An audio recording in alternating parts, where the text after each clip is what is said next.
नव्या दिवसाची नवी बातमी।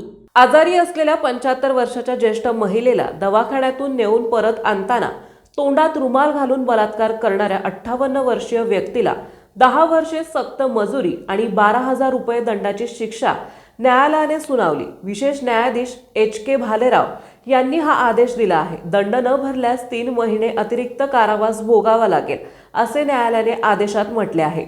माणुसकीला काळीमा फासणारी ही घटना सप्टेंबर 2019 मध्ये घडली। चंद्रकांत भिकू निबुरे वय वर्ष 58 राहणार मुळशी तालुका असे त्यांचे नाव आहे। याबाबत पीडितेने पौड पोलिसात फिर्याद दिली होती। सरकारी पक्षातर्फे विशेष सरकारी वकील संजय पवार यांनी 8 साक्षीदार तपासले। त्यांना जिल्हा न्यायालयात पौर्वी अधिकारी पोलीस निरीक्षक संतोष घोळवे, सत्र न्यायाधीश पौर्वी अधिकारी पोलीस उपनिरीक्षक विद्याधर निश्चित, हवालदार अल्ताफ इमानदार, अकबर शेख यांनी न्यायालयीन कामकाजासाठी सहकार्य केले। ही घटना सप्टेंबर 2019 मध्ये घडली। पीडित आणि आरोपी नात्यातील आहे। पीडित आजारी होती त्यावेळी दवाखान्यात घेऊन गेला। परत येत असताना फिर्यादीच्या मुलाच्या अर्धवट बांधकामावरून घेऊन गेला। तिथे फिर्यादीला जमिनीवर पाडून धमकावून फिर्यादी ओरडू नये यासाठी तोंडात रुमाल घालून बलात्कार केला।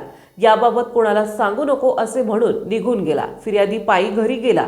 मुलाला घेऊन जाऊन पौड पोलिसात फिर्याद दिली। या प्रकरणी फिर्यादीच्या अंगावर जखमा होत्या, त्यामुळे दवाखान्यात वैद्यकीय पुरावा महत्त्वाचा ठरला। हा गंभीर गुन्हा आहे।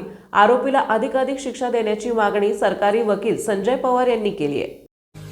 आपल्या परिसरातील महत्त्वाच्या बातम्या पाहण्यासाठी आजच नवप्रभात न्यूज चॅनलला YouTube वर सबस्क्राइब करा आणि बेल आयकॉन प्रेस करा।